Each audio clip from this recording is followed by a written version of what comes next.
पहला पाठ शनिदेव की जय हो, शनिदेव की जय हो। सनातन धर्म में शनिवार का दिन शनिदेव को समर्पित माना जाता है। आज भक्त शनिदेव की पूजा अर्चना कर रहे हैं और शनिदेव को तेल और 1 रुपये चढ़ा रहे हैं। शनिदेव को अन्याय का देवता कहा जाता है।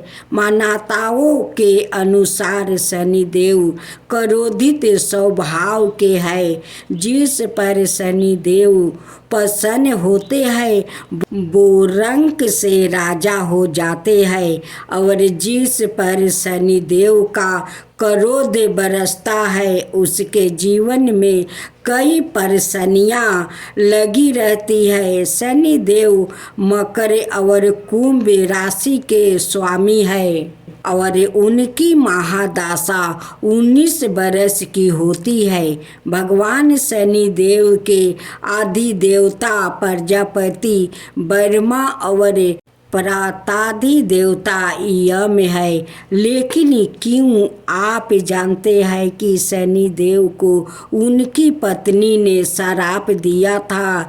आइए पौराणिक कथा से जानते हैं रहस्य।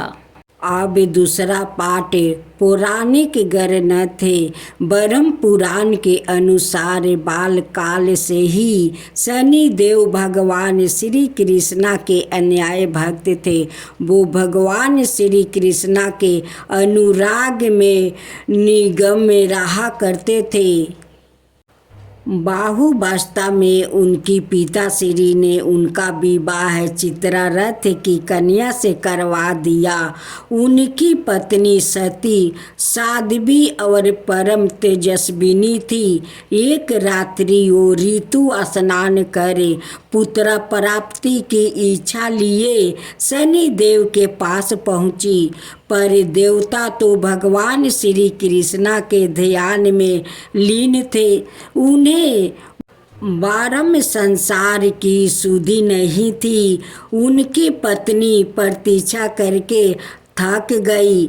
उनका ऋतु काल निष्फल हो गया, इसलिए उन्होंने क्रोध होकर शनिदेव को श्राप दे दिया कि आज से जिसे तुम देखोगे वो नष्ट हो जाएगा। तीसरा पाठ शनिदेव की जय हो, शनिदेव की जय हो। ध्यान टूटने पर शनिदेव ने अपनी पत्नी को मनाने गया, लेकिन उनकी धर्म पत्नी को अपनी भूल पर पछताप हुआ। किंतु श्राप का प्रतिकार की शक्ति उनमें नहीं थी। तभी से शनिदेव अपना सिर नीचे करके रहने लगे, क्योंकि वो नहीं चाहते थे कि मेरे दृष्टि से किसी का अनिष्ट ना हो जाए। इसलिए शनिदेव अपना सिर झुकाकर चलते थे। चौथा पाठ शनिदेव की जय हो, शनिदेव की जय हो। ज्योतिषी शास्त्र के अनुसार शनि ग्रह यदि कहीं रोहिणी वेदन कर दे तो पृथ्वी पर 12 बरस का घोर दुर्भिक्ष पड़ जा सकती है और प्राणियों का बचना ही कठिन हो जाए। शनि ग्रह जब रोहिणी वेदन कर बढ़ जाता है तब यह योग आता है। यह योग महाराज दशरथ के समय में आने वाला था। जब ज्योतिषियों ने महाराज दशरथ को बताया कि यदि शनि का योग आ जाएगा तो प्रजा अन्न जल के बिना तड़प तड़प कर मर जाएगी। पांचवा पाठ शनिदेव की जय हो, शनिदेव की जय हो। प्रजा को इस कष्ट से बचाने हेतु महाराज दशरथ अपने रथ पर सवार होकर नक्षत्र मंडल में पहुँचे। पहले तो उन्होंने नीत की भांति शनिदेव को प्रणाम किया। इसके पश्चात क्षत्रिय धर्म के अनुसार उन्हें युद्ध करते हुए उन पर संहार अस्त्र का साधना किया।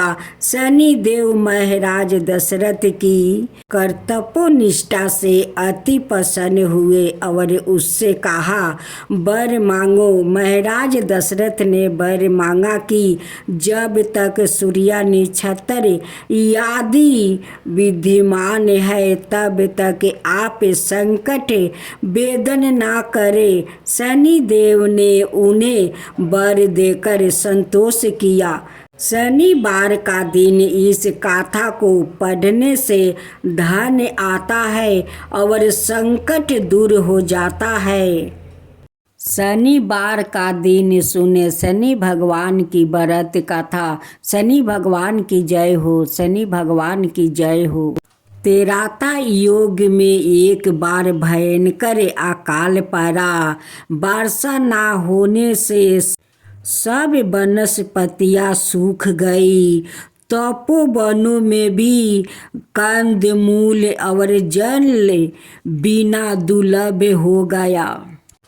ऐसी स्थिति में कौशिक मुनि अपने परिवार को लेकर किसी ऐसी जगह की खोज में चले जहाँ जीवन यापन के लिए अन्न जल सुलभ हो। वो चलते गए बहुत दूर तक अकाल ही पारा था।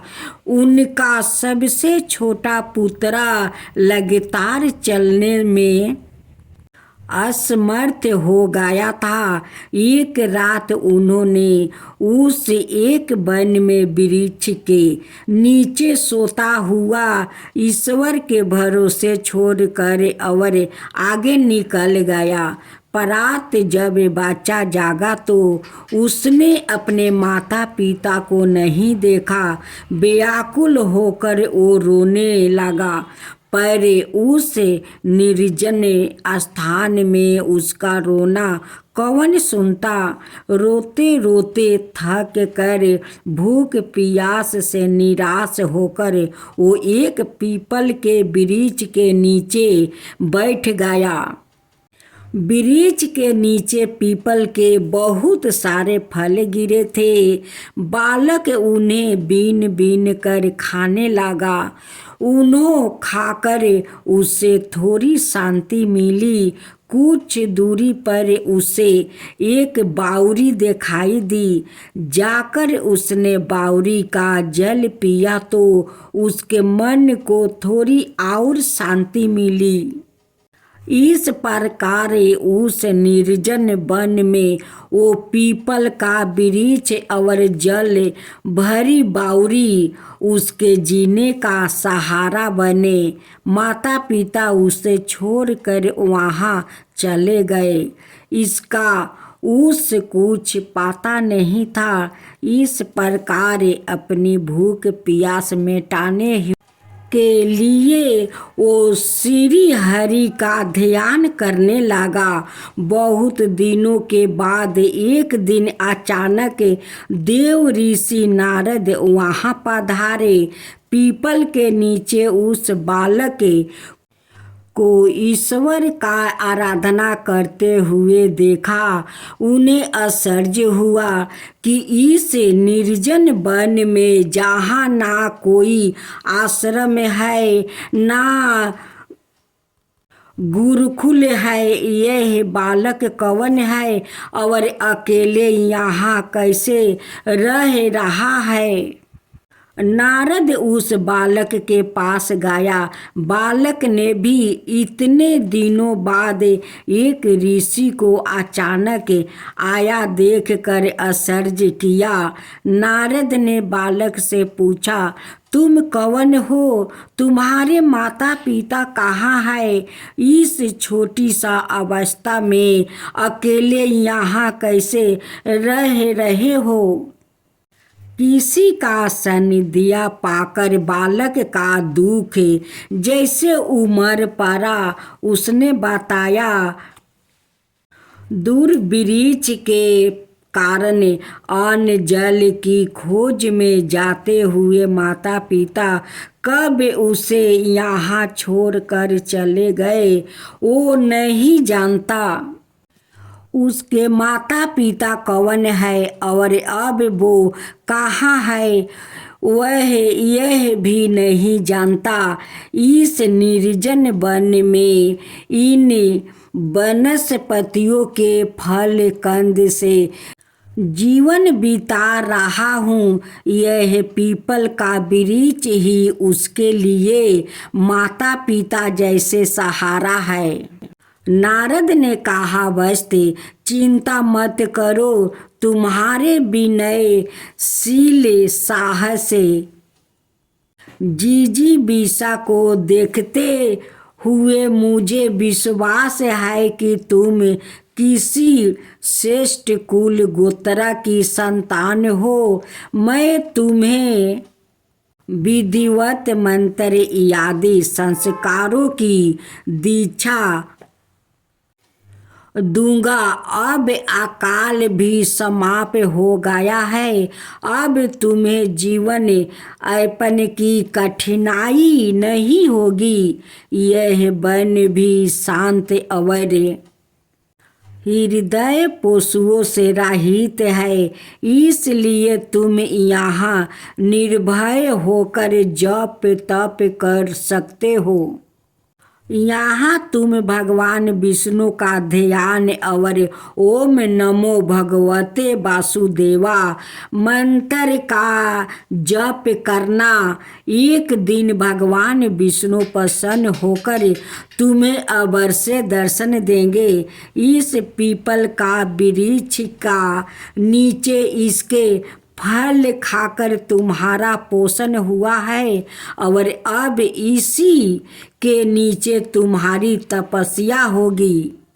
इसलिए मैं तुम्हारा नाम पीपलाद रखता हूँ। मेरा आशीर्वाद है कि एक दिन तुम बहुत बड़ा सिद्धि ऋषि की श्रेणी में आ जाओगे। मैं अब जा रहा हूँ, एक दिन तुमसे मिलने अवश्य आऊँगा। ऐसा कहकर नारद चला गया। पीपलाद भगवान विष्णु की आराधना और मंत्र जप करने लगा। उनकी लगन और तप से संतुष्ट होकर भगवान विष्णु प्रकट हुए और कहा, पीपलाद, मैं तुम्हारी तपस्या से बहुत प्रसन्न हूँ, वर मांगो। पीपलाद ने आंखों खोली तो देखा कि सामने साक्षात चतुर्भुजा विष्णु भगवान शंख चक्र गदा प्रद्युम्न लिए खड़ा है। उनको देखते ही पीपलाद अपनी सूध बूध भूल कर भाव विह्वल हो गया, भगवान के चरणों में लिपट गया। भगवान विष्णु ने उन्हें प्रेम से उठाया और इच्छित वर मांगने के लिए कहा। पीपलाद ने कहा, प्रभु, आपके साक्षात दर्शन से बढ़कर और कुछ पाने की कामना नहीं है। मुझे देना ही है तो अपनी दृढ़ भक्ति दीजिए। विष्णु ने कहा, भक्ति तो तुम्हें प्राप्त हो चुकी है, ज्ञान भी तुम्हें प्राप्त हो गया है और अर्थ नरब पद प्राप्त कर पीपलाद संहिता का दृष्टा हो गया है। यह कहकर भगवान विष्णु अंतर्ध्यान हो गए। पीपलाद फिर विष्णु भक्त में लीन हो गया। कुछ दिनों के बाद नारद फिर आया। पीपलाद को भगवान विष्णु ने दर्शन दिया, ज्ञान और भक्ति का वरदान दिया। यह जानकर उन्हें बड़ी प्रसन्नता हुई। नारद को देखकर पीपलाद के मन में अपना अतिथि दुख देने लगा। अपने मन की व्यथा प्रकट करते हुए उन्होंने कहा, देव ऋषि, मेरा किस कर्म का फल है जो मुझे बलपन की अबोधावस्था से ही इतना कष्ट उठाना पड़ा। मेरे माता पिता और कुल गोत्र का कुछ पता नहीं। पीपल के नीचे रह कर उसके फल खाकर जीवित रहा। इसी कारण आपने मुझे पिपलाद नाम दिया। मेरी दीक्षा, शिक्षा और संस्कार की व्यवस्था कर मुझे आपने बर्मांतव्य प्रदान किया।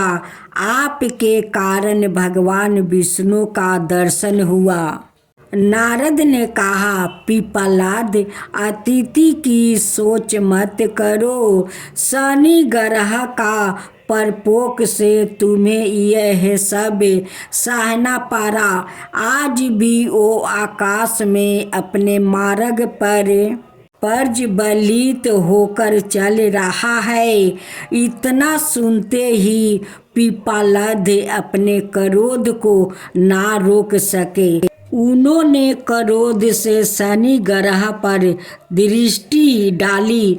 उनके तप के तेज से शनि पद भ्रष्ट होकर एक पर्वत पर जा गिरे। आकाश की ऊंचाई से गिरने के कारण शनि का एक पैर टूट गया। शनि की दुर्गति देखकर नारद बड़े प्रसन्न हुआ। उन्होंने ब्रह्मा, इंद्र आदि देवताओं को बुलाकर शनि की दुर्दशा दिखाई। ब्रह्मा ने यह देखकर पिपलाद से कहा, पिपलाद, ऋषि होकर तुम्हें ऐसा क्रोध नहीं करना चाहिए था। मनुष्य पर सुख दुख उसके पूर्व कर्मों के अनुसार आते हैं। तुम्हारे अतिथि के लिए शनि का कोई दोष नहीं है। यह तो प्रकृति के नियम के अनुसार अपने मार्ग पर चलते रहते हैं। इनको स्थान से गिरा देने से प्रकृति के नियम में बाधा पड़ेगी, उत्पन्न शुरू हो जाएगा। अतः आपने तपोबल से इन्हें पुनः इनके मार्ग पर प्रतिष्ठा करो और प्रकृति में स्थापित इन्हें देव ग्रहों को संसार का संतुलन बनाए रखने का मार्ग प्रशस्त करो। ब्रह्मा की बात सुनकर पिपलाद ने शनि को अपने तपोबल से उनके पूर्व स्थान पर पुनः स्थापित कर दिया।